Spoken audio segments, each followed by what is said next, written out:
starts after the national anthem, we'll now invite you to join us as we sing a very, very important anthem called the Diaspora Anthem. Please once again rise as we take the Diaspora Anthem. David leads us.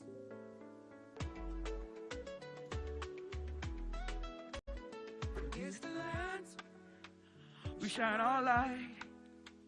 Nigerians abroad, with hearts full of might. We carry our roots wherever we roam. Our culture and pride, forever our home. Nigerians in the diaspora, we're strong and we're bold. Our spirit unbroken, our hearts made of gold. We rise above borders, our love for Nigeria stays. In our hearts, our homeland, every single day. If you know it, let's go. From America to Europe, to Asia and more. Come on, in every step we embark. Nigerians in the diaspora, we're strong and we're bold. Our spirit unbroken, our hearts made of gold. We rise above borders, our love for Nigeria stays. In our hearts, our homeland, every single day. We contribute our skills, our knowledge and mind, to build a brighter future for Nigeria's life. We stay connected through the thick and thin. Need come a bridge between diaspora and home. Nigerians in diaspora, we're strong and we're bold. Our spirit unbroken, our hearts made of gold. We rise above borders, our love for Nigeria stays. In our hearts, our homeland, every single day. Thank you. Thank you very much. Please be seated. Thank you. Excellencies, distinguished ladies and gentlemen, you can understand that when David does the anthem, it is indeed diasporaic because it brings together Nigerians in diaspora fields from across the world. Please give the young man another round of applause.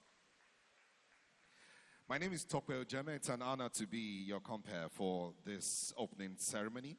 Let me very, very specially recognize a few dignitaries who've joined us here today. We're very glad to have here with us a distinguished senator of the Federal Republic of Nigeria, a gentleman par excellence who has been very consistent when it comes to the NDIS. Please, a round of applause for distinguished Senator Victor Ume, Senator of the Federal Republic of Nigeria, is here with us. Distinguished, thank you for being here. Thank you very much. And I remember the last time Distinguished was here, we talked about the fact that Isheu has become so popular now. They eat it in Canada, am I right? They take it in the US, am I right? So Isheu everywhere. And there was that woman who was here, you recall, last year, and talked about food there in the diaspora. We're doing really great, thank you. I want to recognize the Permanent Secretary of the Federal Ministry of Foreign Affairs here with us. His Excellency Ambassador Dunoma Umar is here with us. Thank you very much, Your Excellency, for joining us. We appreciate you. It is great indeed to see a man who has consistently shown love for Nigeria. Was a minister of the Federal Republic of Nigeria, and we can remember his name. Professor Bath Naji is here with us. When you see him, you see energy. Even his name sounds energy. Bath Naji. Give him another round of applause. We're glad to have a distinguished Colonel, retired but not tired Colonel Issa Moyi-Gaba is here with us. Thank you very much, Colonel, sir, for being here. Thank you very much. We have DGs here with us, recognized earlier, Director General and Council Member at the Nigerian Institute of Public Relations, Jibril Babandache, is here with us. Please give him a round of applause. Thank you for being here. We also recognize here with us the Director General of the DTCA, Mrs. Noye Ayen. Thank you very much, Ma, for being here. Please, a round of applause for her. We recognize from IOM, Ukamaka Ayenechi. Thank you very much. Please, a round of applause. Thank you very much for being here. All the way from Canada, the delegates from Canada are here in their numbers. I saw King the other time. The King himself is somewhere there. The King, good to see you. Please give him a round of applause. Thank you. We also have Jack Laundry from Canada. Thank you for being here. We're glad to have a strong team from Yobe State, led by the Honorable Commissioner of Ministry of Commerce, Industry and Tourism, representing His Excellency the Executive Governor of Yobe State, Alhaji Kegama Umar. Thank you very much for being here, sir. He came with a very strong delegation, and thank you for everyone from Yobe State joining us also here. We also want to quickly recognize with us, we have also with us the Executive Director, Zenith Bank, Louis Odom. Thank you very much, sir, for being here. Please give him a round of applause. We also recognize Group CEO, First October Limited, Sandra Iyawa Somtochukwu. Thank you very much, madam, for being here. Representing the Chairman House Committee on Diaspora is Honorable Aminu Jamo. Honorable, thank you for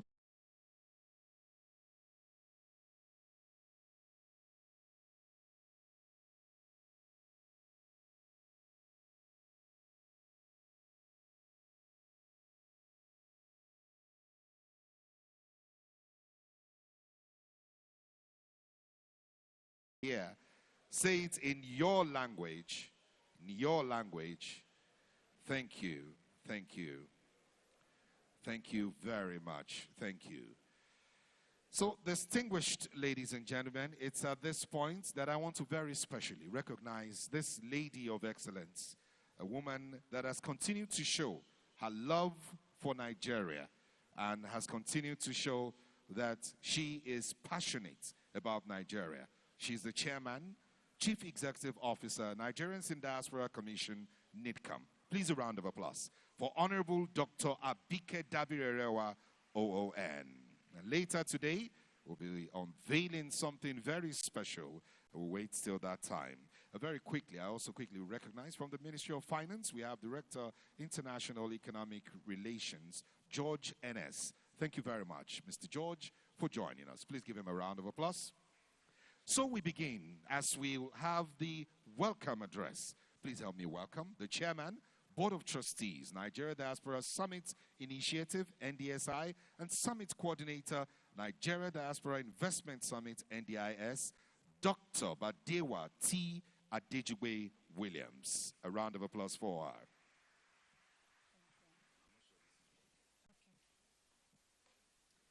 Distinguished guests, I think my face is covered. I hope you bear with me.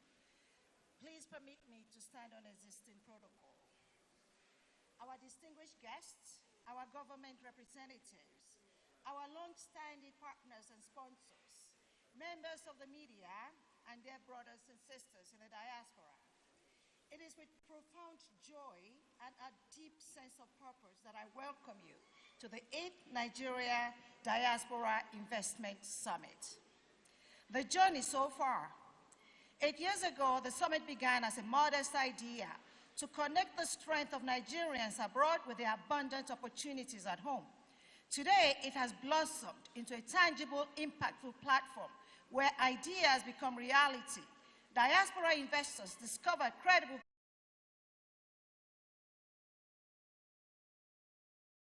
Thank you very much for coming. Thank you for being here. You told us you'll be here and you are here. Thank you. The Senate Committee Vice Chairman on Diaspora, Civil Society and NGO, Senator Anthony Yaro, we recognize you specially and thank you for the support we get from the Parliament. Thank you very much. And of course, next to him is the pioneer chairman of the Senate Committee in this session of the Senate, the one and only Senator Victor Ume. You can't miss his red cap. Senator Ume, let them recognize you again. And thank you for the support we got from you. The House of Representatives is represented here by our brother, The Right Honorable. Please let them appreciate you. Thank you very much. Our keynote speaker, Professor Bat Nnaji. Thank you very much for being with us. We can't wait to listen to your speech. Professor Nnaji was one of the diasporas I met before even the idea of diaspora came. And he kept saying, I'm going to do a lot of things back in Nigeria. And he did. He came back, set up the geometric power plant that has given the whole of Aba light. I mean, he's a Nigerian diaspora who came back to invest in this country. That's why you are the most appropriate person to speak to us today. We look forward to hearing from you. Thank you, Prof, for all you do. And with Prof came some very young, those are our future. I can't find them again. The guy owns the biggest drone factory in Nigeria. Where are you? Come, let them see you and appreciate you. Look at him. This guy owns one of the biggest drone manufacturing cells in Nigeria. And yesterday we had fantastic young Nigerians who had their pitches here. Unless there's so much for us to celebrate. So thank you, Prof. DGDTCA, my brother, thank you very much for being with us. DG NEPC, my sister, Madam Noye, thank you very much for being with us. State Diaspora Focal Persons, I wanted to call you along with the representative of your governors. But first, as State Diaspora Focal Persons, let's rise again. Every state has a Diaspora Focal Person, all 34 out of 36, and they're always here with us, despite the challenges of funding. They never stop coming. Thank you very much. We're going to mention all your names with time. Thank you very much. Our governors are here represented, and I want to thank them particularly. Governor of Sokoto State represented, Governor of Yobe State represented, Governor of Enugu State also represented. Thank you for being here. Then my brother, DG Voice of Nigeria, we're supposed to be brother and sister, but he abandoned me to go to Uzbekistan and some places. He's here with us today. Thank you for being with us. Then our sponsors, particularly the main sponsors, some of them are here with us. Zenith, First Bank, all of you, we have 1st October here. Thank you all for being here with us. And we're going to mention all the sponsors who made it possible for this to happen. As I speak with you, not one kobo of government money is being used for this. It's all driven by the private sector. And of course, NIDCOM, Nigerian Diaspora Commission, Dr. Bassi is there. NIDCOM staff in the building, a big shout out to all of you. NDI's Planning Committee, a big shout out to all of you under the leadership of Dr. Badewa. I thank you for the amazing work that you've all been doing. My brothers and sisters in the media, thank you very much. And then finally, all our brothers that came from all over. Canada is always, I think Canada should always take the flag. Canada in the building, US, UK, St. Lucia, Brazil, India, Saudi Arabia, and from African countries, you're all in the building. And my brother there from Vancouver, please stand up, let us see you. I told him he's not going back. He came back for this purpose to invest in Nigeria, see what he can do. And I said, you're not leaving Nigeria, we're keeping you behind. Thank you very much to all of you in the building. Emile Akio, is that you? You're most welcome. Thank you very much. So, again, it's our 8th edition of the Diaspora Investment Summit, and really, it started like yesterday, but here we are, the 8th edition of a summit to bring together the diaspora. So I'm particularly happy to welcome all of you to this summit. This gathering stands as a proud testament to the enduring passion and commitment of Nigerians in the diaspora. This community continues to shine as our nation's most valuable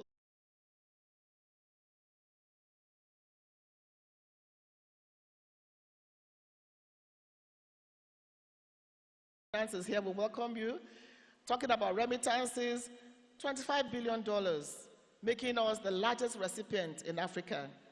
This figure represents not only financial commitment, but also a deep sense of loyalty and love for home. However, as we gather here today, our goal is to look beyond remittances. We must channel this capital, expertise, and goodwill into sustainable, structured investments that can transform lives, create jobs, and drive inclusive economic growth. Now let's look at the numbers. 17 million Nigerians live and work abroad, collectively representing an estimated GDP of over $1 trillion. Our diaspora professionals are leaders in key global sectors: technology, finance, healthcare, energy, and all that. They're a powerful network of knowledge, innovation, and, most importantly, opportunity, which we can harness to strengthen Nigeria's position in the global economy. Now, our theme, which Dr. Badewa has delved on, I think is very, very appropriate because it also presents a lot of opportunities. Infrastructure development, where diaspora investment can bridge funding gaps and accelerate national projects. Renewable energy, and we're glad we have that. We have Professor Naji here. We'll talk more about that. Healthcare and education to improve access and quality across all regions. As we gather here, are there challenges? Of course there are challenges. And we have to confront those challenges that diaspora investors face. Somebody sent me a message not too long ago and said, well, I lost 200 million naira. But I said, but you did not report to anybody. We have a desk at EFCC that tracks complaints for our diaspora investors. So make use of the platforms we have created. So there are challenges from regulatory bottlenecks and infrastructure gaps to security concerns and limited access to financing. These issues must not deter us. Instead, they must drive our collective determination to improve. And President Bola Ahmed Tinubu, who was in this hall today, said just that. He will continue to improve and ensure that the welfare of all Nigerians, home and abroad, remains his #1 priority. So what's the way forward? We have to strengthen institutional frameworks that protect investors and guarantee transparency. We have to enhance the business environment through consistent investor-friendly policies. We have to deepen diaspora engagement by building stronger partnerships between the government, the private sector, and the diaspora communities. We have to encourage public-private collaborations that align national priorities with diaspora expertise and innovation. So through NIDCOM and NDIS, we remain fully committed to facilitating dialogue, partnerships, and practical investment linkages that will make these aspirations become a reality. So we need to call ourselves to action. To our distinguished diaspora investors, entrepreneurs, and professionals, Nigeria needs you. Nigeria needs your ideas, your networks, your resources, and your experience are vital to the Nigeria we seek to build. A Nigeria that works, competes, and prospers in the global space.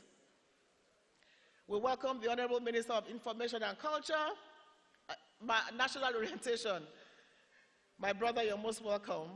Please clap for the Minister of Information and National Orientation who has just walked in here to join us. Thank you very much. I also call on our governments at all levels to continue creating an enabling environment for investment through policy consistency, tax incentives, streamlined regulations, and improved infrastructure. Let us make Nigeria not just the largest economy in Africa, but the most attractive destination for African diaspora capital. Like I said, we thank all those who supported us. One of them, I saw my beautiful sister, in the International Organization for Migration. We partnered with them and they supported us for this. They will be speaking to us later. Madam Uka, please let's recognize you. Thank you very much. Thank you. So as I conclude, I say that as we look ahead, let us remember holds a pen in that story. Let us write a story of hope, innovation, and shared prosperity. Let us turn our collective dreams into measurable progress. And let us continue to prove that the Nigerian spirit, wherever it resides, remains unbreakable and unstoppable. Together, we can and we will build the Nigeria we all desire. A nation worthy of our pride, our sacrifice, and our future. And the words of Mr. President, President Bola Ahmed Tinubu, the task ahead is immense. Still, it is our resolve to move forward with unity and purpose, guided by the renewed up agenda to build a prosperous, inclusive, and resilient Nigeria. That is why we're all gathered here together, my brothers and sisters, and that is exactly what we will do. Build this country together, Nigerians at home and Nigerians in the diaspora. Nobody will do it for us but ourselves. So as we look forward to this summit, we've had pitches, we've had quite a great session yesterday. Thank you all for coming, and indeed, we appreciate every one of you. Thank you very much. He wrote that diaspora anthem. He wrote it, he composed it, and he performed it. Obama, he called his wife Obama. Thank you very much. David. And I also want to just indulge you. We lost a staff just yesterday. She was planning with us. She's one of the most active staff just here in this hall. We got news of her demise. Can we just observe a minute's silence in honor of our dear sister Tega, one of our pioneer staff of NIDCOM.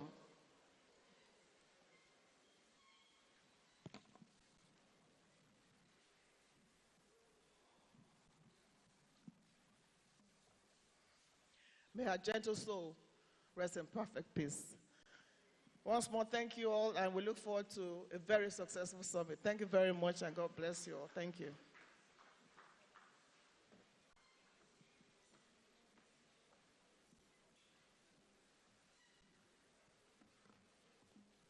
Please give her another round of applause. Thank you very much. Thank you, ma'am. Distinguished ladies and gentlemen, let me very, very specially and quickly recognize my direct boss, the Honorable Minister of Information and National Orientation, who is a very distinguished gentleman par excellence. If you watched earlier today the meeting of the Nigerian Guild of Editors, the President himself commended the Honorable Minister. Please help orientation, doing a great work for Nigeria. Please give him a round of applause. Thank you very much, sir, for being here. We also recognize here with us the Honorable Minister of Steel Development, Prince Shuaibu Abubakar Audu, here with us. Prince, thank you for joining us. Please give a round of applause. Representatives of ministries, especially the Ministry of Finance, Director, International Economic Relations, George Stanley, thank you for being here. We appreciate you. We'll take a few goodwill messages before we take special addresses by the Honorable Ministers. But we want to appeal that these goodwill messages should be as brief. Representative of the Group Managing Director, Chief Executive Officer, Zenith Bank PLC. The Executive Director is here with us. Please welcome Mr. Louis Odom for a very brief goodwill message. Please give him a round of applause. Countrymen and women as well in Nigeria can take us presently running to welcome our people that will be coming for 30 December. Last year it was huge, and this year is going to be spectacular. Nigerians are doing great things. So in Zenith Bank, we'll continue to support NIDCOM. We continue to support every initiative of the federal government, and we say we are ready for the diaspora community. Thank you very much and enjoy the session. Thank you, community. Thank you very much and enjoy the session. Thank you. Thank you. Thank you very much. Quickly, we invite the Managing Director, First Bank Nigeria PLC, represented by Abimbola Shinaje. Please a round of applause for her.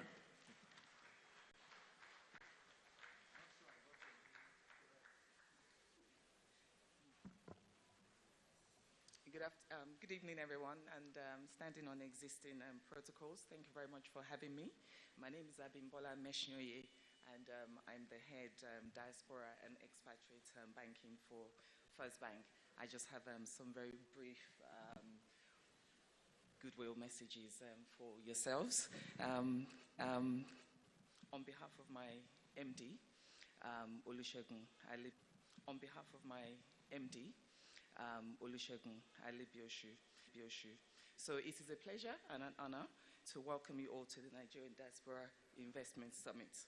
a landmark event that continues to shine a spotlight on the incredible potential of our diaspora community. This year's theme is fast-tracking regional and national development by mobilizing diaspora investments. It couldn't have come at a more timely moment for us. Across the globe, Nigerians are excelling in every sector: technology, healthcare, agribusiness, and today we gather to bridge that talent, experience, and capital back to our homeland. At First Bank, we recognize the critical role that the Thank you very much. Next, we'll invite quickly, if we have the managing director. Our HomeNet platform is our newly launched digital ecosystem that diaspora clients, which simplifies property search, mortgage application, and remote legal advisory. It's a one-stop solution for Nigerians abroad seeking to own homes in Nigeria with confidence and transparency. The Nigeria Diaspora Mortgage Loans is designed for Nigerians living overseas and offer up to 100 million in financing, remote property inspection, and legal support.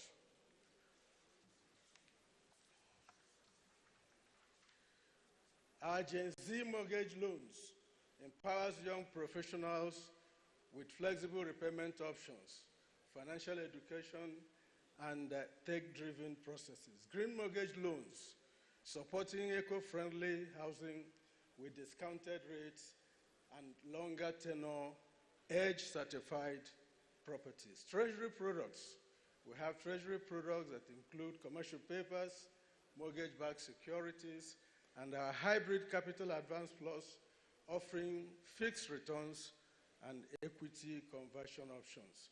Our savings and investment plans, from the mortgage-focused deposit to AG Money Club and Asset Bin, has helped customers build disciplined savings towards home ownership and asset acquisition. At AG Mortgage Bank, we are intentional about our environmental, social governance and principles, and we have easily embedded all of this in all our operations. So our Women Empowerment Initiative and AG Money Club promote financial inclusion, health access, and community engagements. We uphold transparency, regulatory compliance, and ethical leadership. And investors, you are nation builders. Nigeria is ready for you. Mortgage Bank is your trusted partner in building a legacy of prosperity, one home, one investment, one community at a time. Let us work together and turn remittances into real estate, dreams into addresses, and hope into homes. Thank you very much.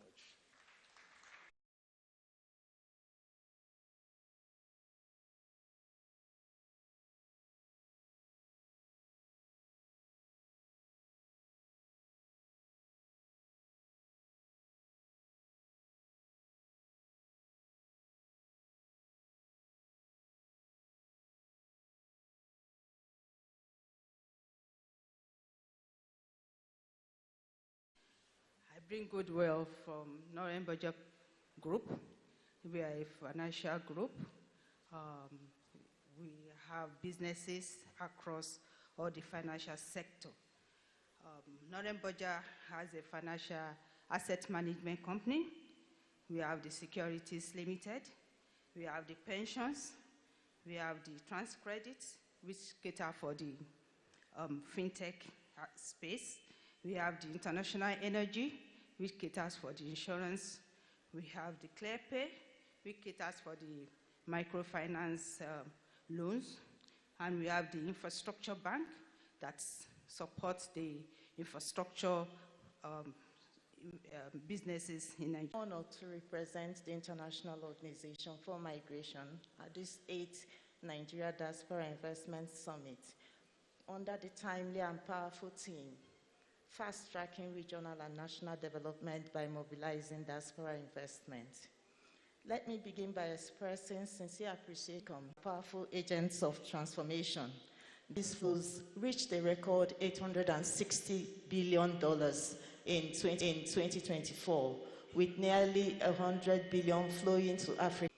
To fully realize the vision for today's summit, I propose 3 priorities for collective action. 1, creating an enabling environment, transparency, consistency, and predictability in policy, simplified procedures, investment incentives, and clear governance structures.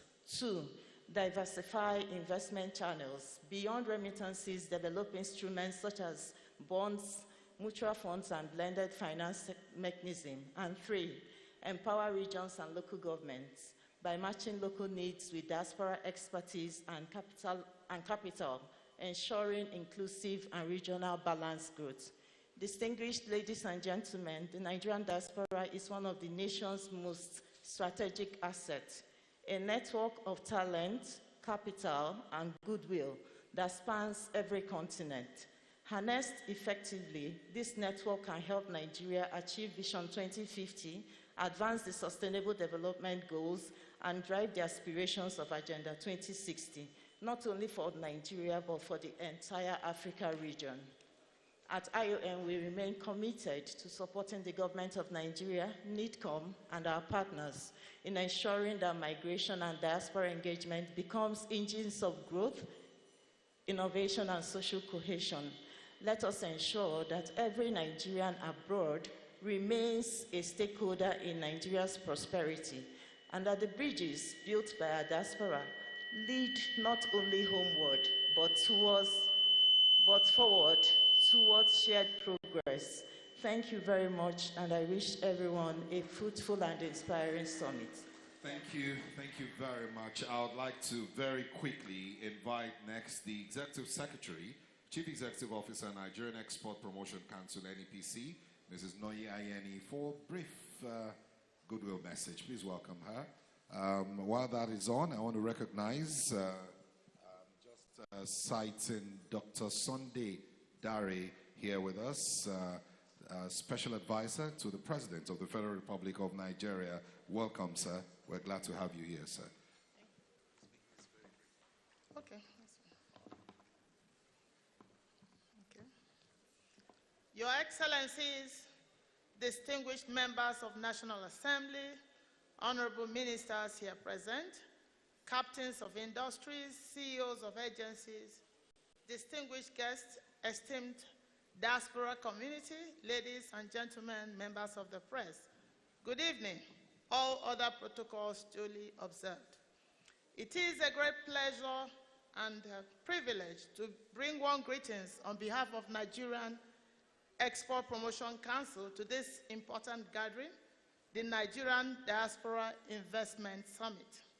I must begin by commending the Nigerian Diaspora Commission, NIDCOM, for sustaining this vital platform that connects Nigerians' finest minds abroad with the boundless opportunities at home.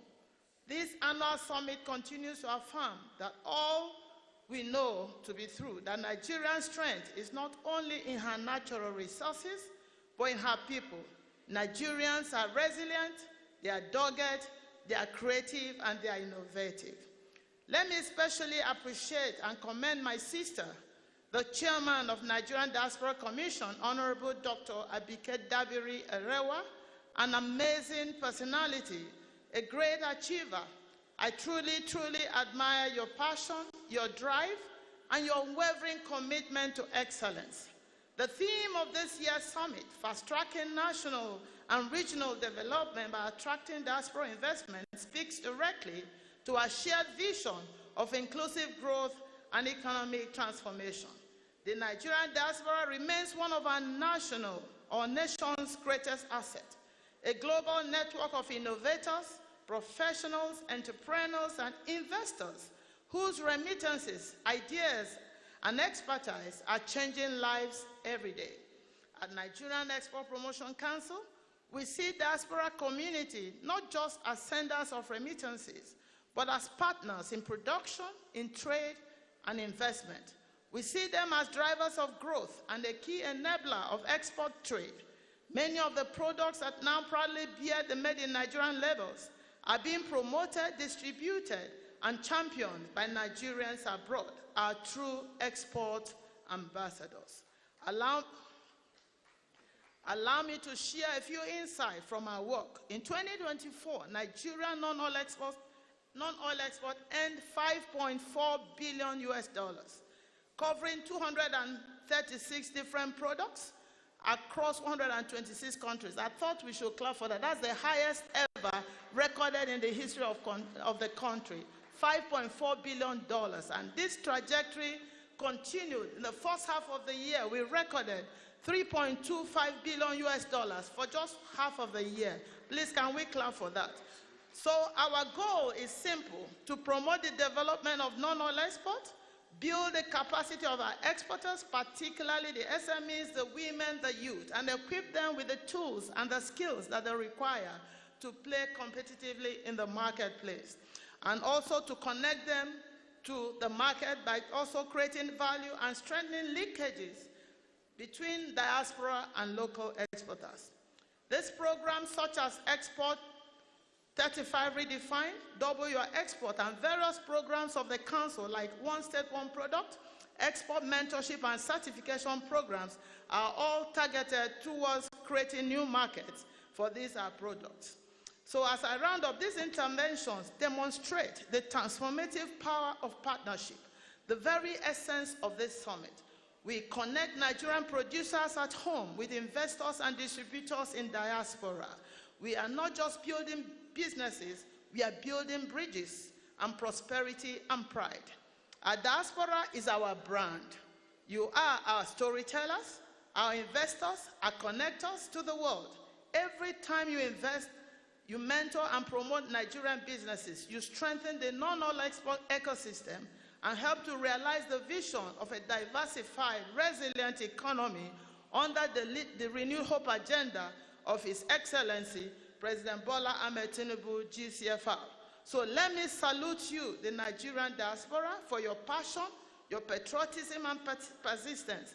You are a proof that nothing dies in our hands. Together, we will continue to showcase Nigerians' creativity, expand new markets, and fast-track our development home and abroad.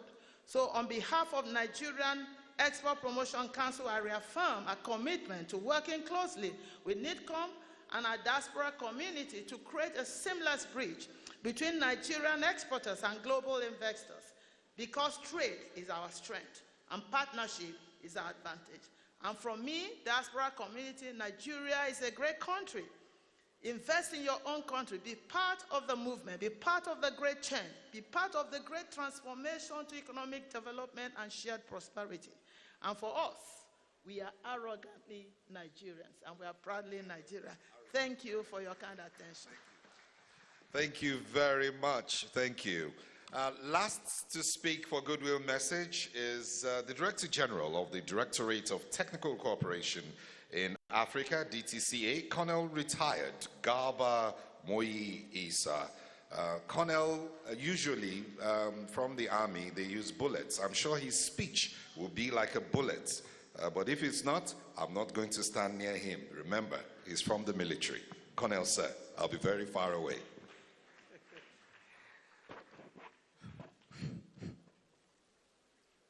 Thank you so much.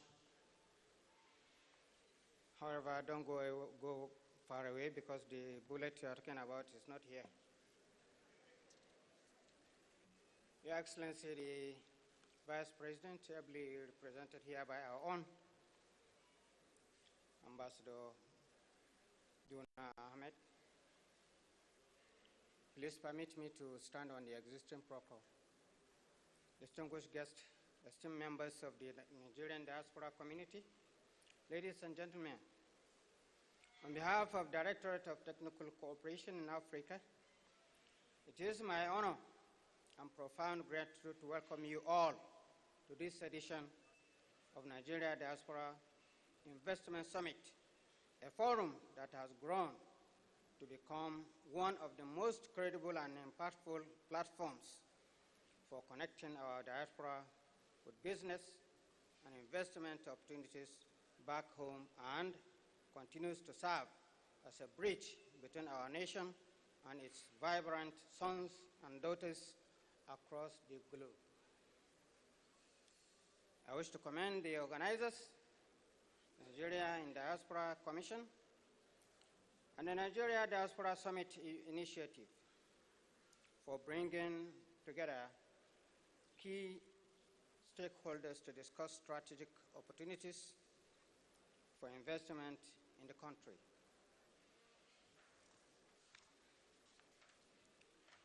The Directorate of Technical Cooperation in Africa under the Ministry of Foreign Affairs is committed to supporting initiatives that promote national development and African prosperity, and organizes a critical role the Nigerian diaspora play in promoting economic growth, technical advancement, and national development.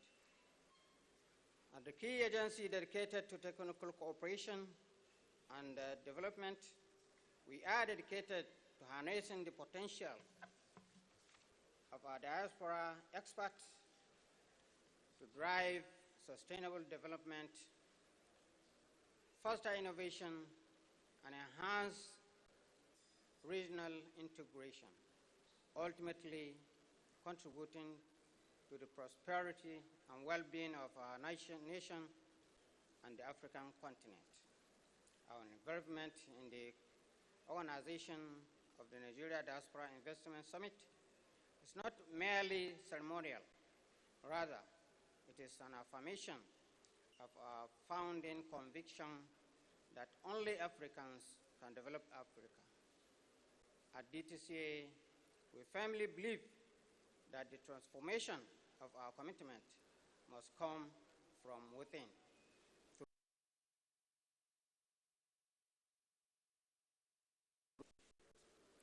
For DTCA, our role and mandate in this journey is to help strengthen the bridge between the diaspora and national development and connect technical expertise with national and regional development goals in fostering cooperation that amplifies African capabilities. We recognize that diaspora engagement is not simply about attracting funds. It is about transferring skills, deepening knowledge, and creating systems that endure. In this regard, we will continue to collaborate closely with NITCOM and other stakeholders to support frameworks that make diaspora investment efficient, transparent, and mutually rewarding. For us in the DTCA, we believe in the indivisibility, in the one indivisible and formidable Nigeria, with a strong conviction that with the support of the diaspora and other genuine stakeholders, we shall achieve the objectives of the renewed hope agenda of Mr. President Alhaji Bola Ahmed Tinubu, Grand Commander of the Federal Republic, which we know in the end will make Nigeria a better place for us all.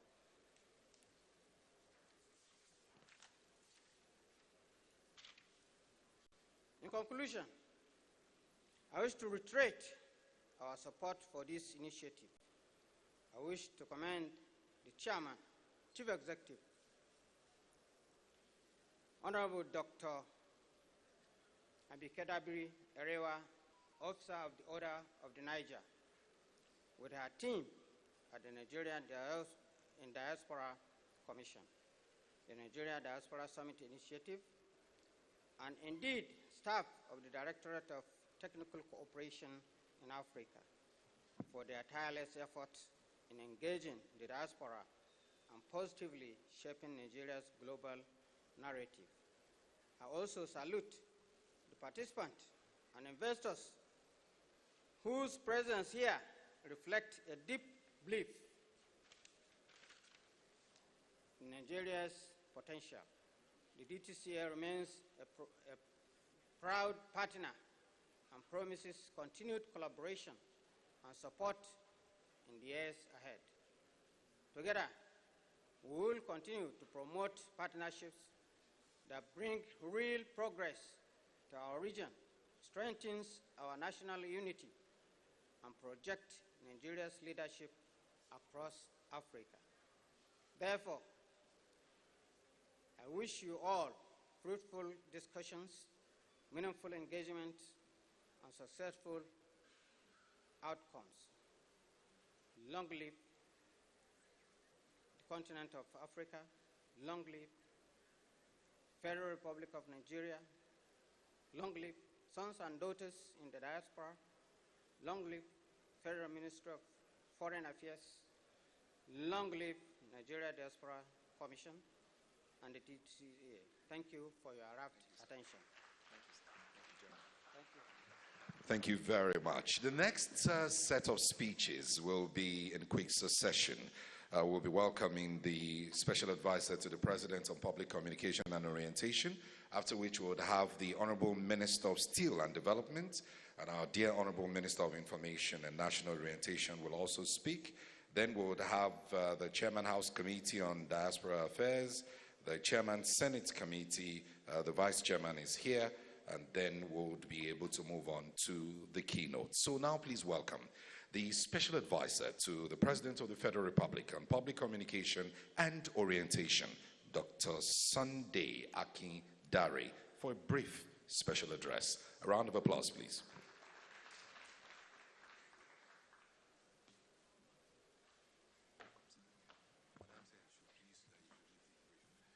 Thank you very much, and good evening, everyone. I think I need to feel some energy. Good evening, everyone. Assalamu alaikum. Thank you so much. I think it's a great opportunity to be here. I recognize the dignitaries here, especially the leader of our team, the Minister of Information and National Orientation, Al-Aji Idris. I recognize the distinguished senators here and lawmakers, and most especially my sister, Dr. Abike Dabiri. She has been doing a great job since she got this appointment, and the Diaspora Summit speaks volumes to the effort she's made in the past years. She has done the heavy lifting necessary to bring the diaspora community into the sphere of national development. They have become part of the fabric of developing not just the economy of this country, but its cultural tendencies, its educational tendencies, its investment tendencies. She has also championed the path to political participation when it comes to diaspora voting. We're not there yet, but eventually we will get there.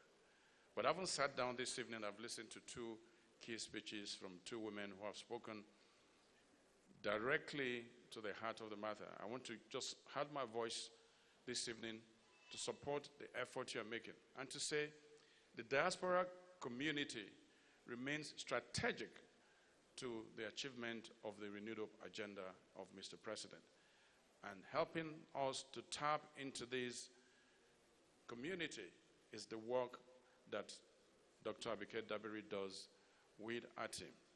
I've been told and want not to speak for more than 2 minutes, but I'm here, full support of what you're doing. I was also a diasporian before I returned home. And let me say this final word. The efforts you're making will tangentially stem, and many may not connect to this quickly. We've had the Japa syndrome. We have the other syndrome coming. But the fact that we're recognizing the contribution of Nigerians in diaspora will go a long way to integrate them into the body politic of this country. I thank you so much, and I wish you a very fruitful deliberation. Thank you very much, sir. Please give him another round of applause. Welcome the Honorable Minister of Steel Development. Please welcome the distinguished Prince Shoaibu Abubakar Audu for a special address. Honorable Minister.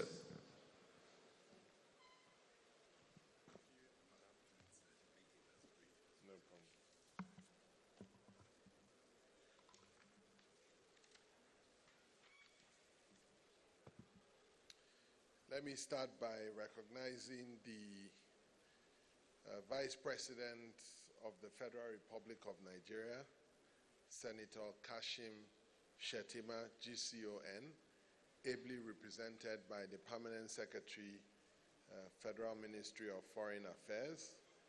Let me also recognize my dear colleague and my brother, the Honorable Minister of Information, Alhaji Mohammed Idris Malaki.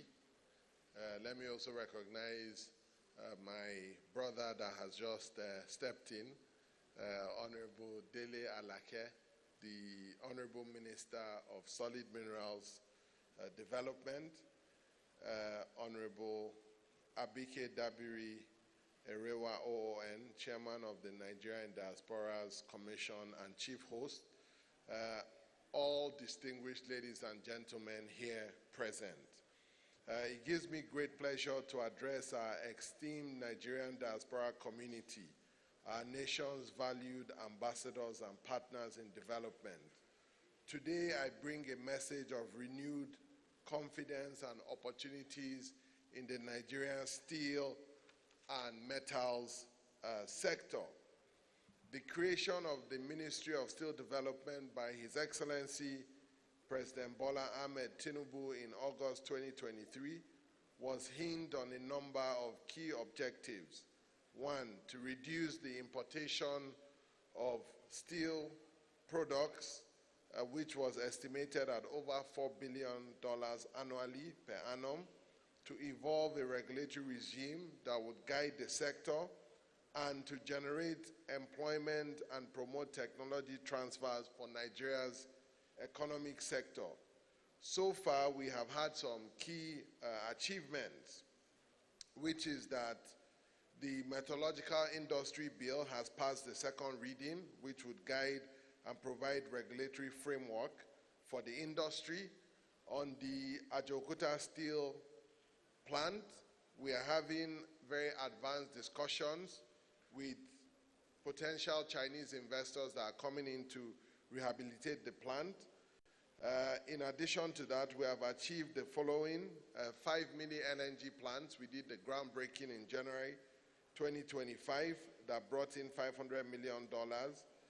We signed an MOU with the Ministry of Defense a couple of days ago on 10th of November, basically to produce military hardwares and build a military industrial complex in the Ajaokuta Steel Complex. In addition, we did the groundbreaking ceremony for a $400 million Stellar Steel plant in Owekere, Ogun State. These are the sort of investment opportunities that we believe the diaspora community can participate in the steel and metals industry. And we have put some key enablers in place, one of which is Executive Order number 5, securing 30% steel inputs to be sourced locally. We have flexible fiscal incentives to support local and foreign diaspora investments. Public-private partnership measures are also in place and structures that make it viable for strategic and capital-intensive projects such as infrastructure, ports, transport, and other utilities accompanying steel production. In conclusion, I hereby invite all of you, our global Nigerian professionals, investors, and innovators to join hands with us. Your expertise, capital, and network can help to unlock the full potential of Nigeria's steel value chain, from mining and processing to fabrication and exports. Together, we can build a stronger, more self-reliant Nigeria, one forged in steel and powered in a collective commitment to national progress. Thank you, and God bless the Federal Republic of Nigeria. Thank you very much. Thank you. Please give him another round of applause. Thank you very much. From steel development, we'll move to solid mineral development. Please help me welcome Dr. Oladele Henry Alake for a brief special address in 2 minutes. A round of applause for him, please. Thank you very much, sir.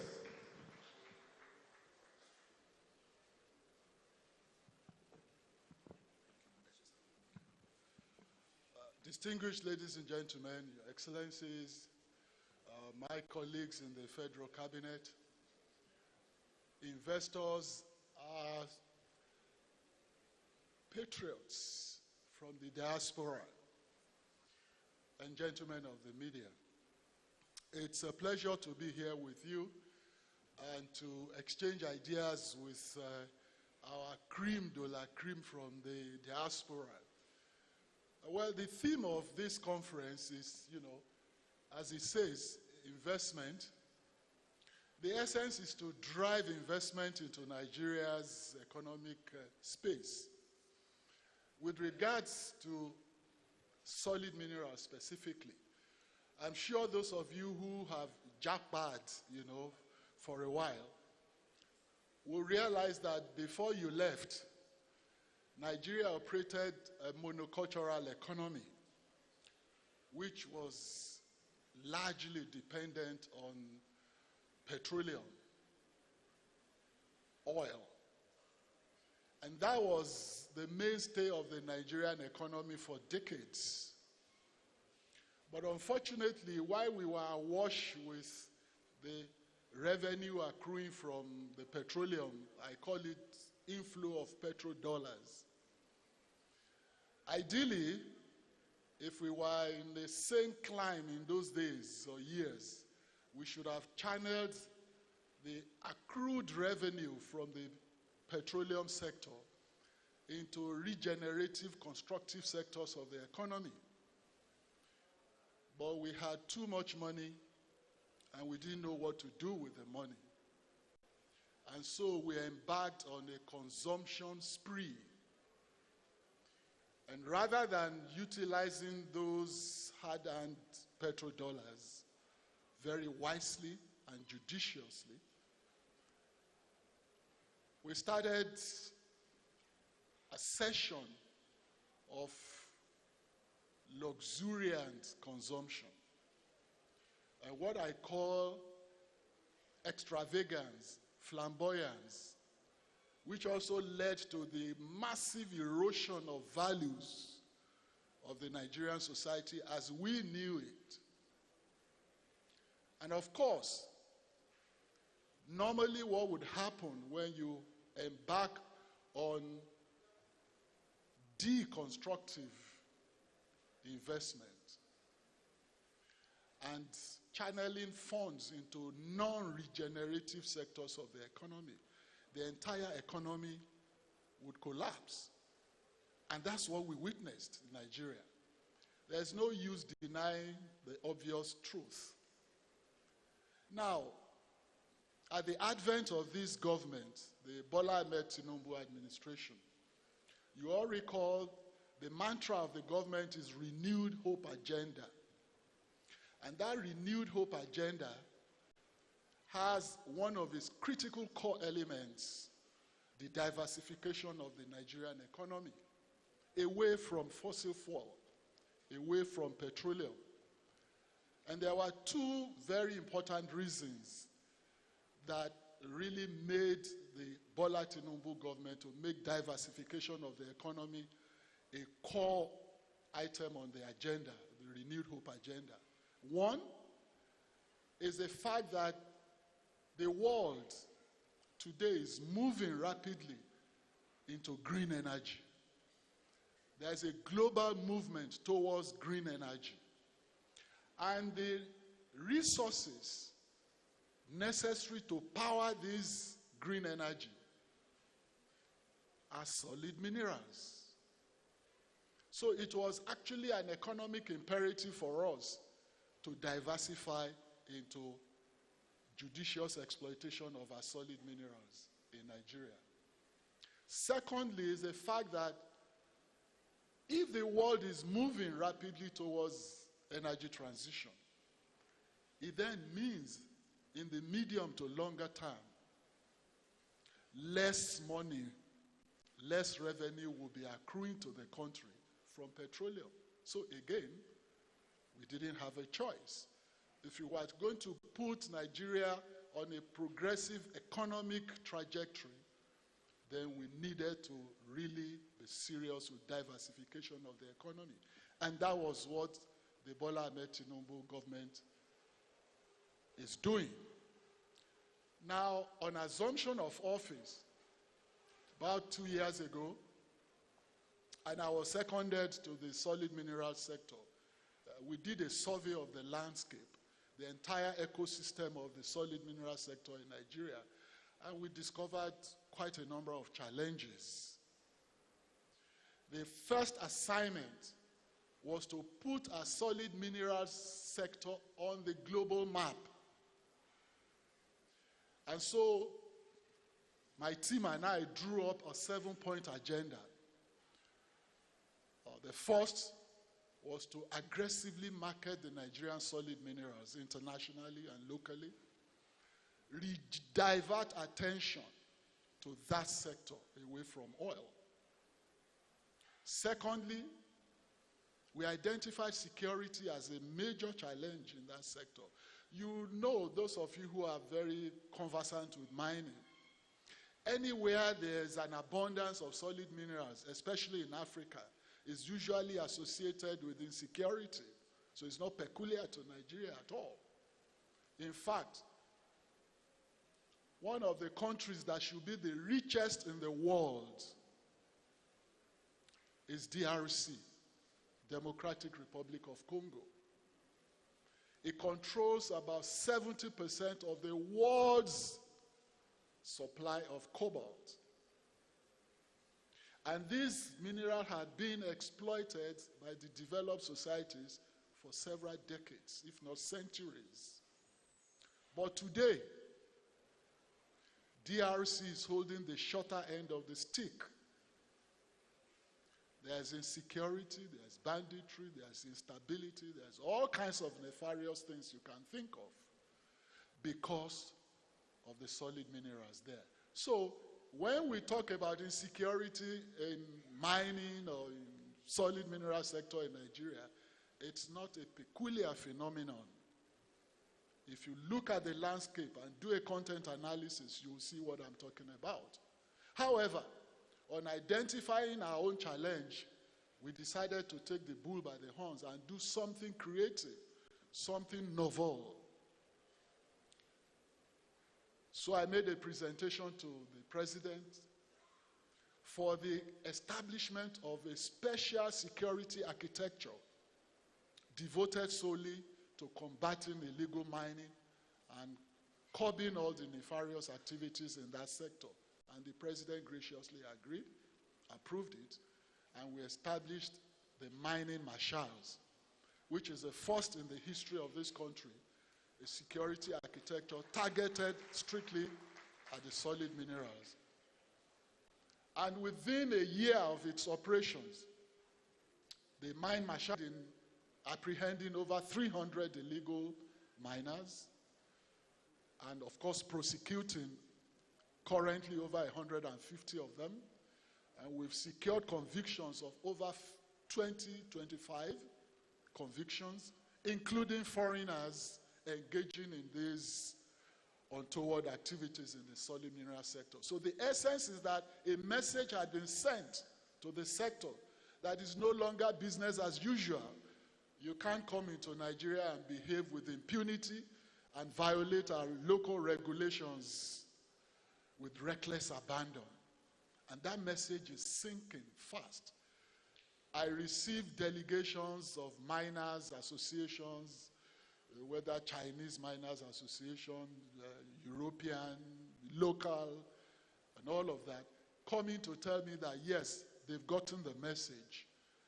And everybody is now swearing and vowing to engage in mining operations on a legitimate platform, a legitimate basis, and obey all regulations.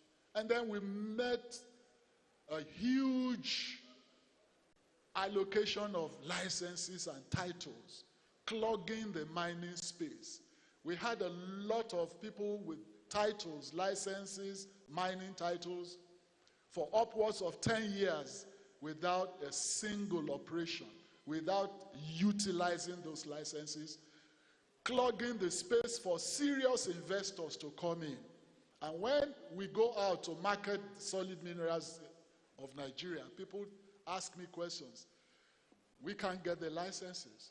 Everywhere is clogged up. Everywhere is bought off. Everywhere is licensed or titled and all of that. So we did a study of all licenses in Nigeria, the dates of issue, the extent of operations or engagement, and those who failed to pay up their obligations to government. We had millions and millions in revenue that was lost because some people refused to pay their obligations, annual service fees, royalties, taxes, and all of that. So I started to embark on massive revocation of such titles that defaulted. And to date, I've revoked over 3,000 licenses. Those who defaulted in payment or meeting their obligations to government. So in essence, all of these policy reforms and initiatives were designed to sanitize the entire ecosystem of the solid minerals in Nigeria. And then we embarked on a policy of local value addition.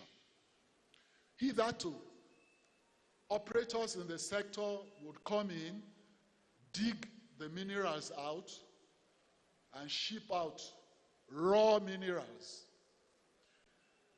And I was in Australia for a conference on mining, and I got talking with the Minister of Minerals in Western Australia, who told me that they took a sample of Nigeria's lithium to their laboratory in Australia and discovered that 1 ounce of our lithium is not just lithium. It contains other associated minerals like nickel. So in essence, what it meant was that people who had been shipping out the lithium from Nigeria would only pay royalty on lithium, but when they got to their own countries, they would separate and discover other minerals to their advantage, shortchanging Nigeria. So we brought out this policy of local value addition that you must process in Nigeria. And since then, anybody who applies for mining license without showing us a concrete plan of local value addition, processing here in Nigeria, we don't approve such applications. And this is one of the policies that we put in place that really is gratifying to me personally, because since the announcement of it, those who are operating locally have started converting their operations into factories that will process minerals locally here. And in the last 1 year till now, through that policy alone, we've been able to attract investment into the mining sector of over $1.3 billion. And we are still counting. Next week, we are going to commission one of those factories, another one in Abuja. There's so many, they are scattered. Refineries are coming up. And all of this is to catalyze the local economy, create multiplier effect, generate employment, technology transfer, and the like, and of course, local beneficiation for the host communities. We reviewed our community development agreement, and believe me, South Africa, that is so old in mining, is copying Nigeria's reviewed community development agreement. And this point was made in Cape Town by the president of South Africa himself, and I was in the hall when he announced it, that they've gone to Nigeria to copy the reviewed community development agreement. All of this speak to the efficacy and efficiency of our policy reforms and initiatives and creativity in that sector that is opening up that sector. Today in Nigeria, everybody is talking about mining. 2-3 years ago, nobody even knew. Many people do not even know that we had solid minerals. And I get asked abroad that, oh, did you just create the Ministry of Solid Minerals? I said, no, it's been there for ages. It's just that the Tinubu administration, with its magic wine, is opening up the sector. And so we invite all of you from the diaspora to come into this sector, add your own value, and create a catalyst for your country's economy. Thank you very much. Thank you very much, Honorable Minister. From a fellow of the NIPR to another very senior fellow of the NIPR, please help me welcome Honorable Minister of Information and National Orientation, Alhaji Mohammed Idris. Please welcome him with a round of applause. Alhaji Mohammed Idris, by this time next year, will be hosting the world at the World Public Relations Forum. Please welcome him with a round of applause. Thank you very much. You know, if you have the misfortune of speaking after my elder brother, Dele Alake, you know you are in trouble.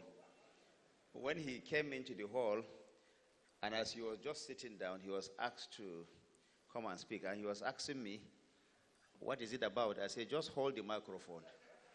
And this is exactly what he did. If you are in this business, just hold the microphone. Something will come up. My dear sister, Dr. Abike Dabiri, let me reveal that one of the reasons for my presence here this evening is that I'm atoning for my sin. 2 days ago, she was at the Heathrow Airport, and I was in Jigawa. And my dear sister tried to reach me. The network wasn't connecting well. And she sent me a text. She said, you are the one that is giving me heart attack. And I was wondering what the problem was. It was after I landed in Abuja and I called her that she told me that because the Nigerian Guild of Editors have gotten the approval of the president to use this hall today, after she had started her own conference yesterday and was meant to continue, and that the hall was already decorated, they had to ask them to please pack up. The editors will come in after the president has gone. So she was battling and wondering whether it was still possible to hold this one. And so when I came, she said, please make sure you end by 2 o'clock. I said, I will, even though I knew that I was not in control of the president's time. But I agreed. I knew that when we get seated, I don't know how she will ask the president to leave the hall. So she sent me a text. She said, you have to come back for this one. Choose your time between 5 and 6. I said, I've chosen 5 o'clock. So I hope that I've atoned for my sin, my dear sister. But on a more serious note, if you look at what Dr. Abike Dabiri is doing, I've been with her whenever the president travels, and then she doesn't fail to organize what she calls Nigerian Diaspora meeting, wherever the president went. And each time that engagement happened, you see Abike Dabiri at her best, bringing all the Nigerians that are in diaspora coming to talk about Nigeria. Sometimes the passion she has about this country and about this diaspora. And somebody was asking me, I said, this woman, she's always, is it that her relations live abroad, that she's always talking about Nigerians who are abroad? I said, yes, it's because all Nigerians who are abroad are actually her relations. So thank you for the work that you do. Again, I listened to 2 of my colleagues. I listened to the Honorable Minister of Steel and the Honorable Minister of Solid Minerals. The Honorable Minister of Steel said he has brought in about $500 million into the economy by the work he did. The Honorable Minister of Solid Minerals is bringing multiple billions of dollars into the economy by the work he's doing. So I started scratching my head. Okay, if they call me here, which one am I bringing now? But I quickly remember that because of the work that we do at the Ministry of Information, these dollars are able to come here. If you paint Nigeria bad, if you speak ill about your country, tell me the dollar that will come to this country. And that's what we do at the Ministry of Information and National Orientation. Ensuring that whatever you do, whatever you say it well, be patriotic, ensure that you don't have any other thing to say other than good about your country. Only a few weeks ago, the Financial Action Task Force removed Nigeria from the so-called gray list. Now, what that did to us is that investors are able to come here as a result of that expunction of Nigeria's name from that gray list. That list contained names of countries that are not doing very well in financing terrorism, in allowing illicit flow of finances all over. But Nigeria, because of the reform that President Bola Ahmed Tinubu has embarked upon, now all investors around the world find it very, very comfortable to come to Nigeria. Another example, only about 2 weeks ago or less, Nigeria issued bond. And because of the work we are doing, that bond was oversubscribed by over 400%.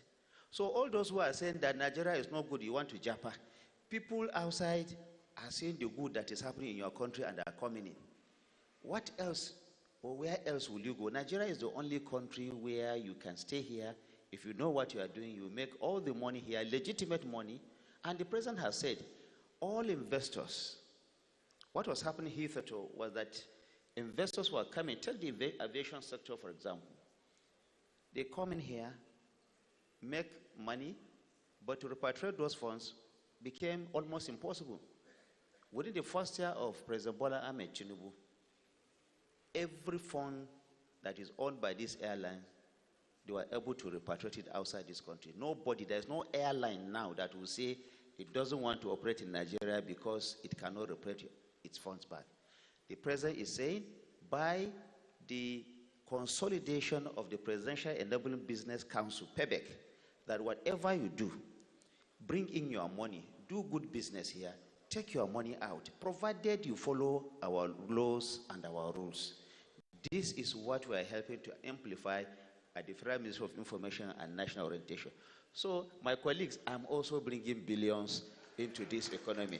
Thank you very much for this opportunity, and I hope that by the time your billions begin to flow better, remember there are some people who have made it possible. Thank you very much. Please give him a resounding round of applause. Honorable Minister, thank you very much, Sir Alhaji Muhammad Idris. Thank you. Thank you, sir.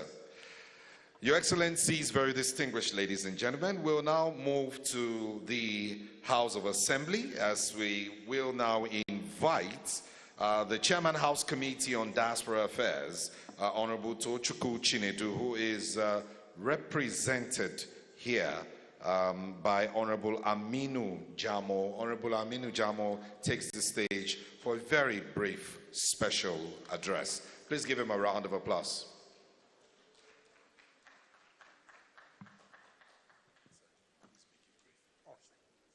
Thank you. The representative of the Vice President, ably represented by the Permanent Secretary, Ministry of... Tune out some bills that will make this thing possible. Everything now in tandem with the presidency to see that we arrive at this goal. I was at a function some few months ago, Chartered Institute of Bankers. That's my department professionally. So, and the CBN governor was to make his goodwill message. When he saw among the dignitaries to be recognized, he saw my name and he saw Diaspora. He made a positive comment and said, honestly, this Diaspora, you see the stability of the dollar today? Diaspora is involved. You see the positive reserve of over 40 billion today from 20-something billion before? Diaspora is involved.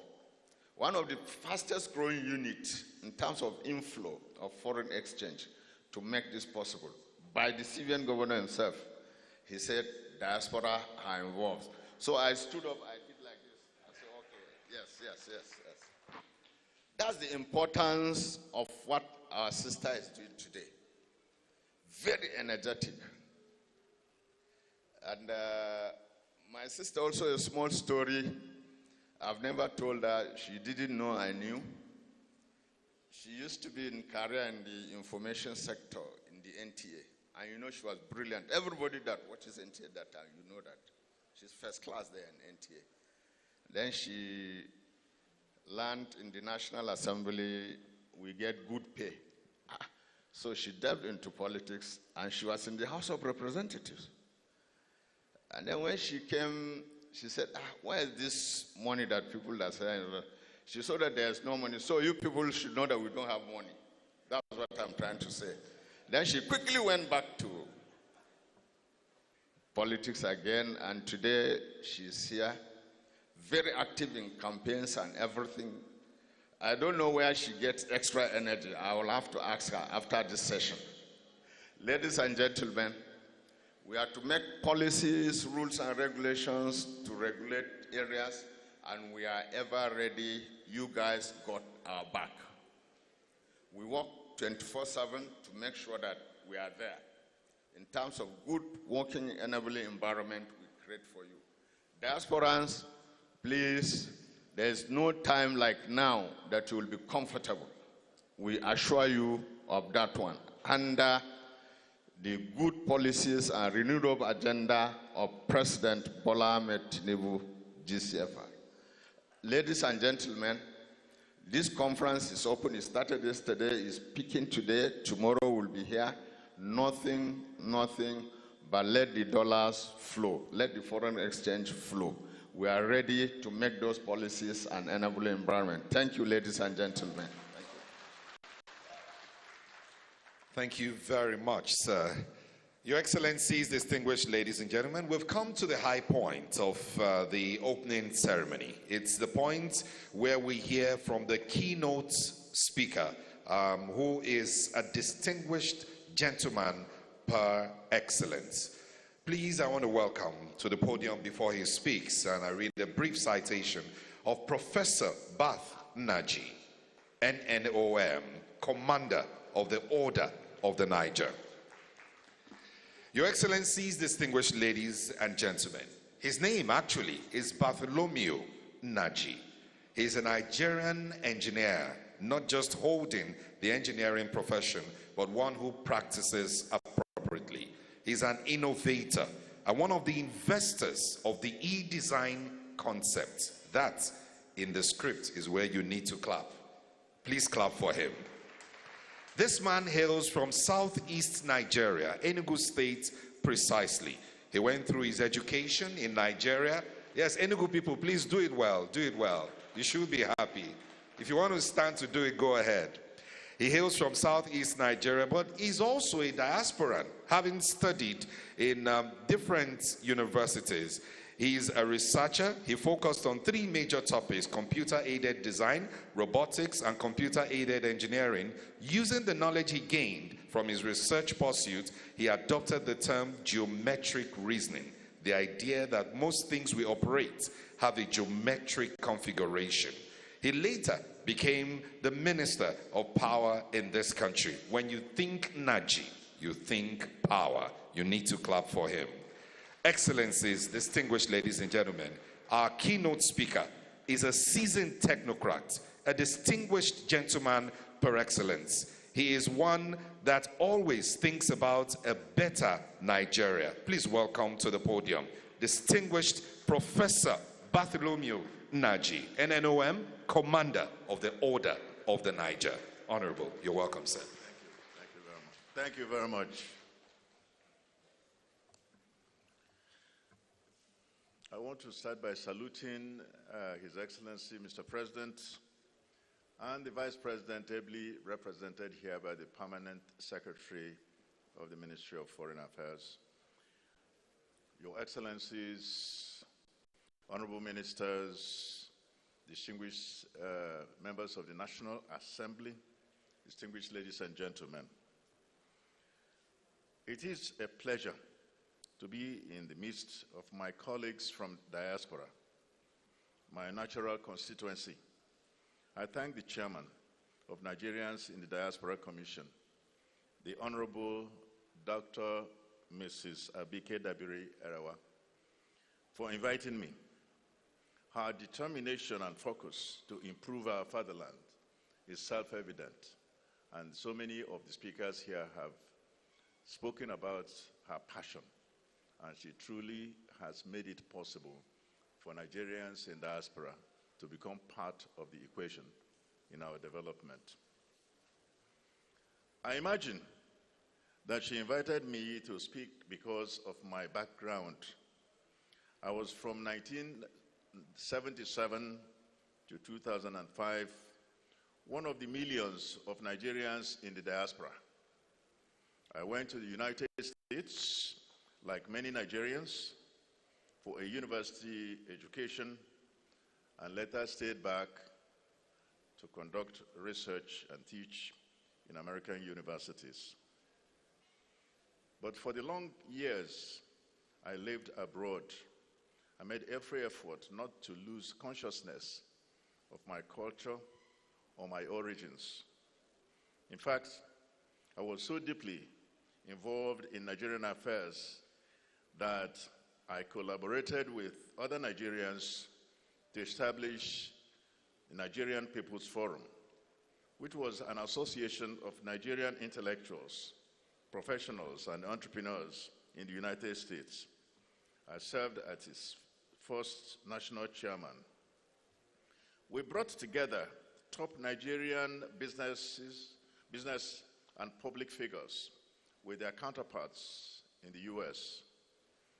The reception of one of those conferences was held in the hall of the US Congress. Would you believe it? Senator Joe Biden, who was to become the American president, got us the space in that hall.